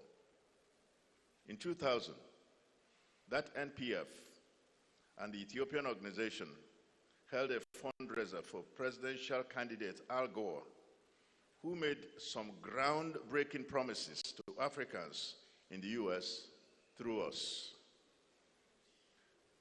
The organization later metamorphosed into Nigerians in Diaspora organization, NIDO. In fact, the NPF legal advisor incorporated NIDO, and one of the NPF members became its first chairman. What's the point of this? Our capacity of diasporans, Nigerian diasporans, to lift us to any level. And those of you who are here from the diaspora, you have that capacity to do these things. In 1993, I came to serve as Minister of Science and Technology. When I got sworn in, I found that the ministry had been abolished by the previous military government, and all the agencies of the ministry were scattered to other ministries and agencies. I became my lot to now work with the then Attorney General to stitch together back into what you now know as Federal Ministry of Science and Technology, although innovation has been added to it. I am glad to say that since then, the ministry has not been abolished. And that's a very important issue. I took the ministerial job even when my salary as minister, and the ministers here, please listen to this one. My salary was 54,000 naira per annum, not per month, which had no relationship to my salary as a professor of engineering. And the budget of my ministry was far less than the budget of the Automation and Robotics Laboratory of the University of Massachusetts, where I was professor and the director. So you can imagine, what's the point of this? Those of us from the diaspora should not go converting what you earn abroad to our currency and vice versa. So just focus and think of what you are going to do in the country to progress. It's not about that. In 1995, I was appointed to be a member of Nigeria's Vision 2010 committee, which lasted a whole year. Every year, I would pay my way from the US to Nigeria to spend a week of meetings on planning how Nigeria could become a mid-income economy by the year 2010. I know you'll probably be laughing at us for thinking that we could achieve this objective of Vision 2010, especially now that we all know that it didn't happen. The plan was complete in all aspects. But as usual, implementation never happened. So the point here is that we don't lack capacity to plan, but it's about that implementation. And those from the diaspora who work in a place where you plan, you implement, should be part of what is happening in Nigeria, because we can deliver this.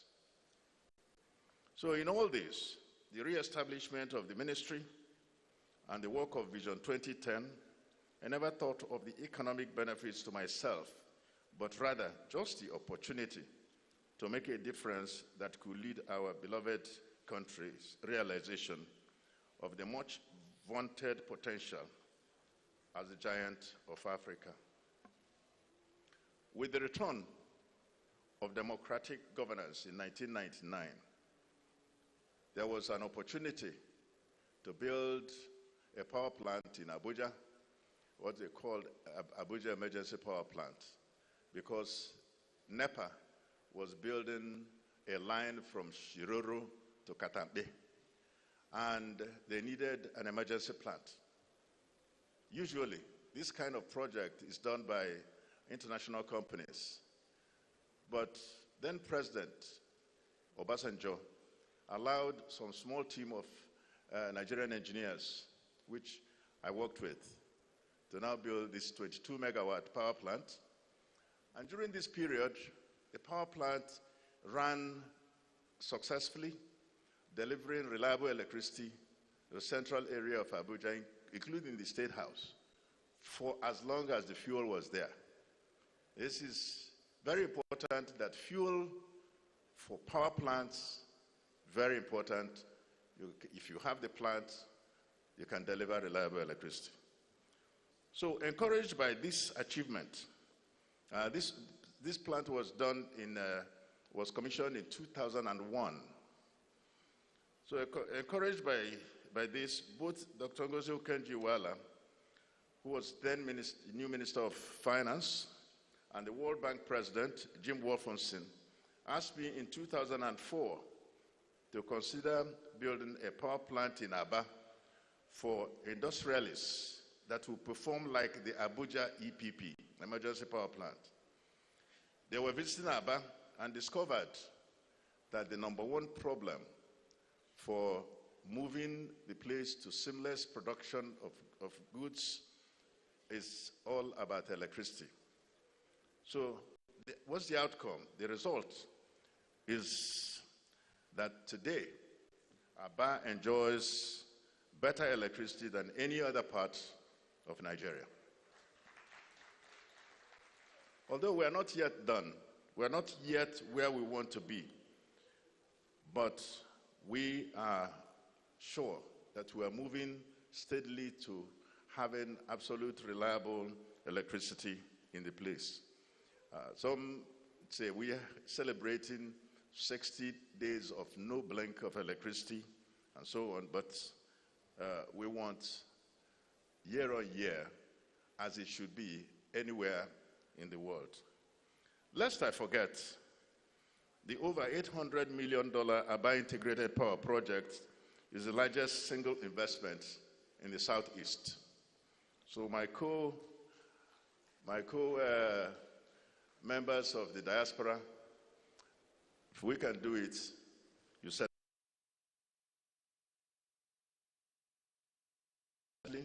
to our country's development in where the figure of how much that is being remitted by the diaspora Nigerians, is a staggering $25 billion, which compares with what we get from our crude of about 30 billion US dollars. Your remittances sustain families, school children, friends, neighbors, and others, and enable them to have 3 square meals daily, to go to hospital, to pay educational fees, to pay rents, etc. That's why many families go to great lengths to send their sons and daughters abroad, and those who are not being sent just wish to japa. But our hope is that you will begin to make the return as can be found in other places. I share the commitment of the Nigerian and Diaspora Commission that we move from remittances to significant investments in life-changing enterprises and projects on an industrial scale. China, India, and many other Asian nations are powering on today because of, among other critical reasons, the role of their overseas communities. No matter how much individual progress they have made in top institutions and companies in America and Europe, they never forget their roots. Their ability to turn around the economy of their countries is what has helped them to ensure that they do not lose their future generations to the developed world, where we typically send them to acquire better education. When American government in 2023 tightened controls on advanced chips like H100 and A100 to China to check Beijing's alarmingly scientific and technological might, Jensen Huang and his team at NVIDIA found a way to circumvent the ban by developing versions of the chip for the Chinese market. It's possible that the move was informed entirely by commercial considerations, because China is the second largest economy in the world after the United States. But many people wonder if NVIDIA would have taken the huge risk of developing the chips for a non-Asian market. Huang, who is co-founder and CEO of NVIDIA, which recently became the first and only company in the world to reach the $5 trillion market capitalization, was born in Taiwan in 1963. He's an ethnic Chinese. He recently reminded President Donald Trump that Washington's efforts to check AI development in China wouldn't work because 50% of AI developers are Chinese. The Chinese often think home, like most Asians. In December 2025, Huang declared that Vietnam is NVIDIA's second home. The organizers of this summit are asking participants from the diaspora who, for any reason, cannot invest at the center to invest in their respective regions. When you invest in one part of the country, the rest of the country will benefit directly or indirectly from it. However, I cannot, in all good conscience, tell you that it will be easy if you plan to invest in our nation. If you are looking for a time when you have reliable electricity all over, pipe-borne water, beautiful roads, absolute security, then you have to consider coming to be part of delivering these. That's what it is about.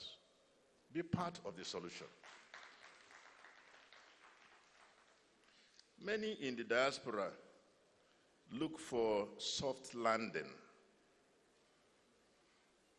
in Nigeria. I did not have a job when I came back in 2005. In fact, I left my job as the William Kepler Whiteford Professor of Engineering and Director of the United States National Science Foundation Center of Excellence in E-Design to come to work full-time in building power projects. I initially took a leave of absence from the university, which means no pay. The University of Pittsburgh at the time retained my office, labs, secretary, and research infrastructure for 2 years in the hope that I would return.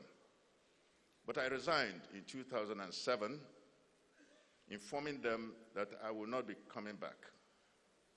It is important to mention that it was because I was developing the Aba Integrated Power Project that President Jonathan sought me out to serve as his special advisor on power and chairman of Presidential Task Force on Power, and subsequently as Minister of Power.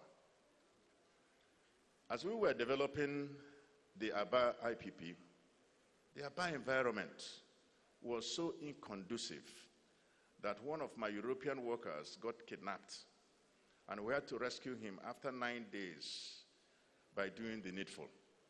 And you can imagine what I mean. At one time, the banks shut down in Aba in protest over high level of insecurity. Since we had not achieved the cashless policy then, it meant that those in Aba had to go to Port Harcourt or Umuahia to get cash or to do banking transaction.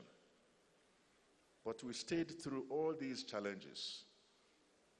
Today, we are celebrating good governance,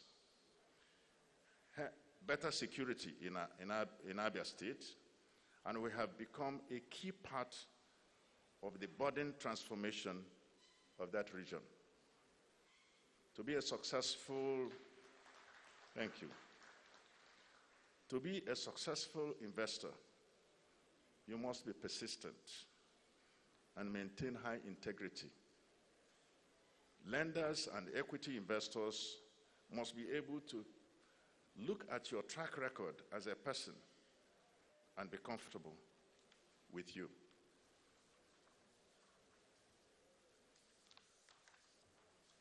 To conclude, it is the responsibility of Nigerians at home and abroad to develop our country. Some have said it before. We are the ones. It may not be easy sometimes. Most of you know the story of how our Integrated Power Project took almost 20 years to be commissioned, instead of the typical 3 to 4 years that it would take in a normal environment. The delay was due to, actually, man-made problems, as former President Goodluck Jonathan rightly described it during his visit to our project site in 2015. But Chinua Achebe wisely told Nigerians in 1983, this is where God has, in his infinite wisdom, planted us. Echoing a similar sentiment later, General Muhammad Buhari, when he became military head of state, stated thoughtfully, we must stay here and salvage it together. Lest all Nigerians at home and abroad begin to think home more and act with a greater sense of urgency. We can all make investments in various ways, from small to medium-scale industries to large industries. You can also invest your knowledge by advising governments and private sector.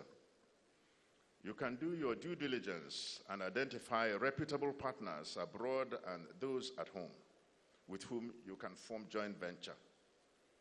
You need those at home because those are the people who can help you to maneuver the difficult terrains. Develop thick skin to survive the shocks that may come. Do not think only of the profits. Think of the joy of being part of fundamental transformation of our dear nation into a country where foreigners would want to invest in, a country where people would want to take a vacation, where reverse medical tourism will be possible, where those our children born to first-generation immigrants would want to return and to work and to invest.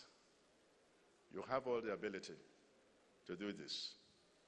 Thank you very much for listening. Thank you, sir.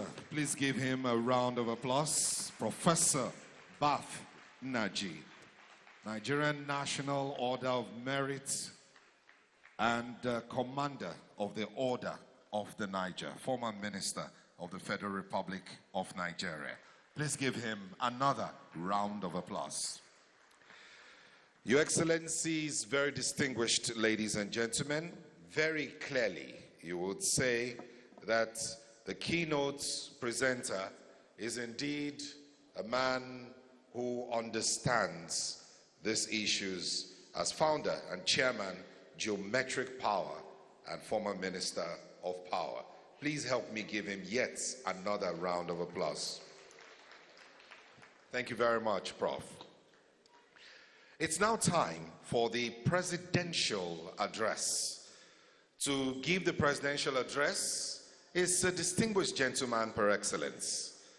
Representing the Vice President of the Federal Republic of Nigeria, His Excellency, Distinguished Senator Kashim Shettima, Grand Commander of the Order of the Niger, is His Excellency, Ambassador Dunoma Umar Ahmed, PhD, Permanent Secretary of the Federal Ministry of Foreign Affairs, and a man who loves diaspora and himself highly connected with the diasporans. Give him a diasporic and a national round of applause. He's representing the Vice President. Your Excellency. You're welcome. Thank you. Thank you very much. The Senate Vice Chairman, Senate Committee Vice Chairman on Diaspora, Senator Anthony Yaro, Member Senate Committee on Diaspora, Senator Victor Ume, Member House of Representatives Committee on Diaspora, Chairman of the House Committee on Diaspora, represented by Honorable Sajo, Honorable Minister of Information and National Orientation, Honorable Mohammed Idris, the Honorable Minister of Solid Minerals, Mr. Dele Alake, the Honorable Minister of Mines and Steel, Prince Audu, the Chairman NIDCAM, Honorable Abike Dabri Erewa, representatives of the governors of Yobe, Sokoto, and Enugu states, State Diaspora Focal Point Officers, DG DTCA, DG NEPC, DG VON, participants from around the world, our investors, entrepreneurs, management staff of NIDCAM, NDIS board and members led by Dr. Badoa, members of media and press, distinguished guests, ladies and gentlemen. I'm here to respectfully deliver the keynote address on behalf of His Excellency the Vice President, Senator Kashim Shettima. Ladies and gentlemen, this huge assignment fell on me because my two ministers are unavoidably absent, currently attending international assignments in different parts of the world. My assignment is very simple. I'm directed to deliver the keynote address by my two ministers, and so I am here to do that. Permit me to deliver the keynote address. It is with great pleasure and a deep sense of pride that I welcome you to the 8th Nigeria Diaspora Investment Summit. Your presence today enriches this gathering and symbolizes our shared dedication to a prosperous future for Nigeria. The platform of the Nigeria Diaspora Investment Summit aligns perfectly with our administration's objectives to attract investment, create jobs, and develop both infrastructure and human capital. I'm proud that NDIS has consistently supported these goals by mobilizing diaspora investment into our MSMEs, the true backbone of our economy, thereby creating jobs and stimulating productivity. What began 8 years ago as a modest effort has blossomed into a wildfire of enterprise and progress. Today, we celebrate the unyielding spirit of the organizers, partners, and participants. I must commend the Nigerians in Diaspora Commission, NIDCOM, under the visionary leadership of Honorable Abike Dabiri Erewa, and the Diaspora Summit Initiative for their unwavering commitment to this noble enterprise. This year's theme, fast-tracking regional and national development by mobilizing diaspora investment, is both timely and profound. It speaks to the ambition of the Tinubu administration to build a Nigeria that grows from the combined strength of our people at home and abroad. Indeed, our prosperity will come faster when the public sector, private sector, and our global diaspora work together in unity of purpose. This administration is fully committed to creating an environment where such collaboration can thrive. Our renewed hope agenda identifies the diaspora as a central pillar of our foreign policy thrust, alongside democracy, development, and demography. In line with this, we have launched targeted interventions such as the Home and Abroad Housing Platform by NIDCOM, a trusted gateway for Nigerians abroad to invest in real estate and make the dream of owning a home in Nigeria a secure reality. Nigeria's greatest strength lies in the ingenuity and resilience of our people. Through groundbreaking partnership between NIDCOM and the National Agency for Science and Engineering Infrastructure, NASA, engineers and innovators with opportunities at home. Financially, the proposed diaspora bond will give Nigerians abroad a direct stake in our nation's growth by funding major infrastructure projects. Reforms such as the non-resident BVN and a more competitive exchange rate have encouraged formal remittances, resulting in a remarkable rise in inflows that sustain millions of households and businesses, amounting to about $21 billion in 2024. In all of Mr. President's engagement with the diaspora, he personally prioritizes direct interaction with diaspora organizations across continents. These are not mere symbolic meetings, but strategic dialogues to ensure that your voices find resonance in the policies we craft and implement at home. We also acknowledge the MSMEs remain the cornerstone of our economic growth and social development, the surest means of distributing wealth equitably. While our over 39% of our GDP and employ 86% of our workforce, they continue to face challenges, especially access to finance. To address this administration has taken decisive steps, including one, the 75 billion MSME Intervention Fund, providing loans to 75 businesses. The FGN ALAT Digital Skill Innovation Program, which has trained millions in crucial digital skills. 3, the National MSME Clinics, providing on-the-spot support and resolving regulatory bottlenecks for entrepreneurs. Juncture commend NDIS for its pivotal role in bridging the gap between our entrepreneurs and global investors, and for creating tangible advancement is not lost on our government.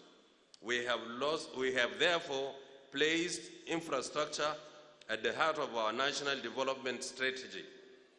Roads, power, and digital networks are the arteries through which economic life flows. Our administration has intensified efforts in the following areas. 1, approval of 4.2 trillion for road and bridge projects our largest single infrastructure investment ever. 2, delivery of transformative corridors such as the Lagos-Calabar Coastal Highway and the Lagos-Ibadan Expressway. 3, approval of 1.3 trillion naira to settle legacy debts in the power sector, strengthen the grid, and expand solar mini-grids to rural areas. 4, laying of over 90,000 kilometers of fiber optic cable to empower our digital economy. These projects are not mere promises. They are living proofs that Nigeria is moving forward. Yet we acknowledge that government cannot do it.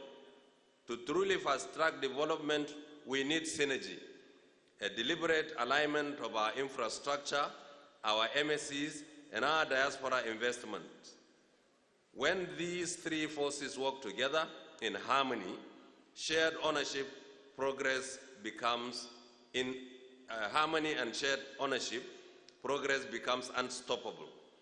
To our brothers and sisters in the diaspora, I extend a heartfelt call. Come home, not only physically, but economically. Invest in our roads, our startups, and our people. Your expertise and resources are vital and indispensable. You are the pulse of our economy. We are building the systems you need to grow. Seize these opportunities. Development is a shared journey that demands collective will. Our government will provide leadership, stability, and the security of lives, property, and investment. But it is your participation, the commitment of our diaspora, and the innovation of our entrepreneurs that will drive Nigeria forward. As I conclude, I charge you all to ensure that this summit serves as a launchpad for bold and deliberate action. To our diaspora investors, turn your vision into value. To our business pitchers, move forward with courage, fueled by your dreams and conviction. Be fearless. Nigeria is ready for innovation, and this government stands ready to partner with you. Thank you, and may God bless the Federal Republic of Nigeria. Thank you. Please, a round of applause for the presidential address. Thank you very much, Your Excellency, Ambassador Dunoma Umar. And it's at this point that we come to the grand end of this with the unveiling of the book, Nigeria, the Grand Book. As we prepare for the unveiling, a quick recognition of sponsors. Zenith Bank, thank you for what you do. Platinum Bank, thank you. Rainbow Heritage Group, thank you very much. AG Mortgage Bank, thank you very much. First Bank, thank you very much. AfriTrade Bronze, thank you. Golden Gate Investments, thank you. Adiboro Farms Limited, thank you very much. Providus Bank Platinum, thank you, Providus. Nigeria Export Processing Zones Authority, NEBZA, thank you. Nigeria Exchange Group Silver, thank you. Centenary Economic City Free Zone, thank you very much. Naseni Limited, thank you very much. Naren Berger, we appreciate you. We thank Optiva Capital partners as well. We thank you very much. And many thanks to NEPC, thanks to NIPC, thanks to DTCA. With this, we are ready for the grand unveiling of the Grand Book that will be unveiled now. I want to very respectfully invite to the podium the Chairman, Chief Executive Officer, Nigerians in Diaspora Commission, NIDCOM, Honorable Dr. Abike Dabirerewa, Officer of the Order of the Niger, to please come forward, ma, as I also invite His Excellency, representative of the Vice President, Ambassador Dunoma Umar, Permanent Secretary, Ministry of Foreign Affairs, to please come forward. I also respectfully invite our distinguished Honorable Ministers, the Honorable Minister of Information and National Orientation, Alhaji Mohammed Idris, the Honorable Minister of Solid Minerals, Dr. Oladile Henry Alake, to please also come forward. We invite the Honorable Minister of Steel Development, Prince Shaibu Abubakar, to please come forward. We invite the distinguished Senator Victor Ume to please come forward, sir. distinguished senator, vice chairman of the Senate Committee on Diaspora, Senator should also come forward. We also invite the representative of the Chairman House Committee on Diaspora Affairs to please come forward and join as well. And we invite a few of the sponsors to please join, especially those who sponsored this book. We invite to join them Zenith Bank, MTN, First Bank, please come forward. Cross River State, come forward. 1st October, please come forward. Cross River State Rep is Mr. Otu Uka. Come forward. Professor Bath Naji, our dear speaker, is also invited to come forward. And IOM representative should also come forward as we have the grand unveiling of this grand book right now. The Nigerians in Diaspora Commission, NIDCOM, in There's a partnership video. with 1st October Publications Limited. Thank you very much. Honorable Minister, I don't know, are we supposed to go like this? Some, okay. I think you're pulling. Well, this is our grand book. Can we call Zenith Bank, MTN, 1st October, who Cross River State Government, represented by Mr. Otu, who has also supported this grand book. So this is our way of setting our country, Nigeria, through what we call the grand book, the Nigeria Project. Everything about Nigeria is in this book, and including the diasporas that are excelling all over the world. This would be a book that should be everywhere in the world to be online, but it's our own way of saying we are the best in the world. We are Nigeria. And under the leadership of President Bola Ahmed Tinubu, we continue to project the best of Nigeria. So thank you very much. I'll hand over to the Honorable Minister of Information and National Orientation, who will actually do the unveiling, because it is, we've been talking about this, we worked with this on you. So thank you very much. But MTN, First Bank, who else? Zenith, Cross River State Government for helping to start this book. Dr. Sule Yakubu Basi, any state or any corporate body not in this book is not in Nigeria. So, Honorable Minister, Dr. Basi, please join us. Akonbi, Honorable Terab, please join us. I don't know what to do exactly. Is it to pull this now? To pull it? If I pull and it doesn't come, we try another method. So, on behalf of President Bola Ahmed Tinubu, I have the singular honor and privilege to unveil this book that speaks volumes about our country. And like the chairman of NIDCOM has said, this should be in all the bookshelves of all diasporans all over the world. Well, diasporans first and then Nigerians second.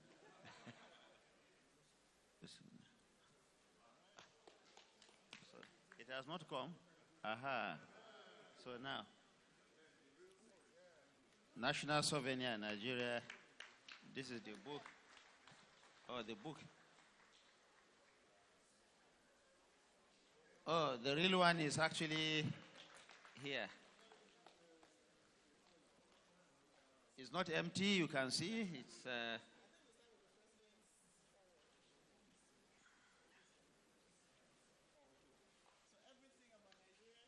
national anthem, map of Nigeria, table of content. This is a National Theatre Igamu, Wale Shoyinka Center rather. This is Transcorp Hilton, if I'm correct, the iconic with its surroundings, Abuja there. These are the happy people of Nigeria. Our president, who is making all this possible, doing this reform so that Nigeria can be better for everyone. You can see that he has his signature here.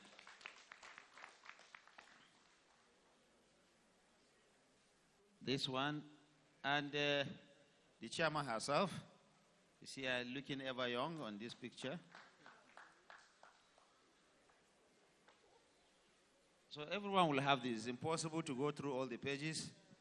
Thank you very much for putting. Yes, there's a small version. This is just for the ceremony. This is just the. This will be the president's copy. But there are smaller versions. But thank you, Minister. Thank you all of you for being here. Sorry, before you leave, some made this possible. Central Bank, please, Honorable Minister. MTN, where are you? Okay. CBN, no. Just take it on their behalf. Dr. Badewa, please.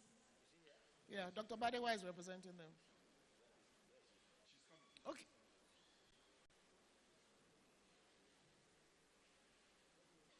So every other person support this.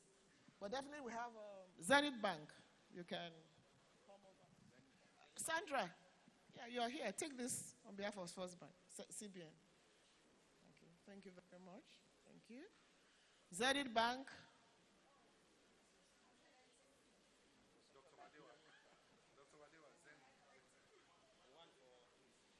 Zenith Bank. And First Bank, thank you very much. Yours, is just down there. Thank you. Thank you. Yes. Photograph, and then we walk through the exhibition and leave. Thank you. And there's a dinner.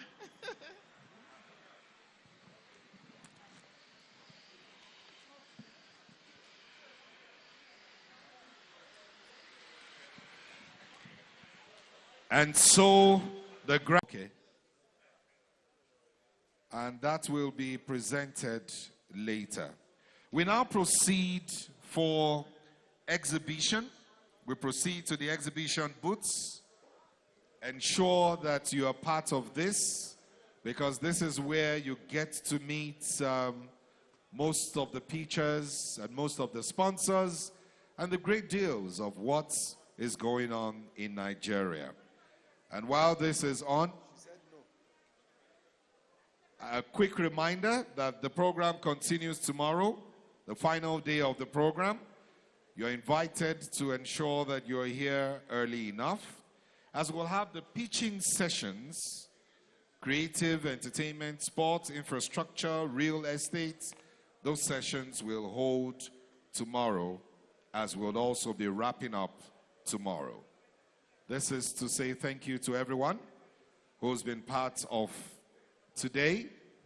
And thank you to our distinguished guests as we now proceed to the exhibition booths. My name remains Tope Ojime.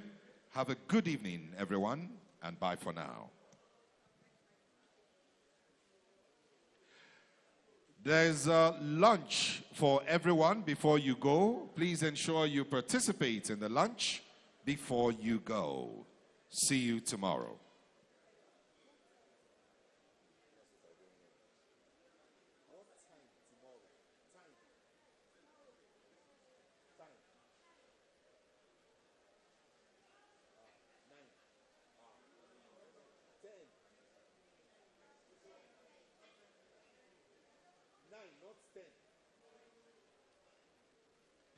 We're expected here tomorrow at 9 a.m. So please try to come around 9 a.m. tomorrow. Thank you.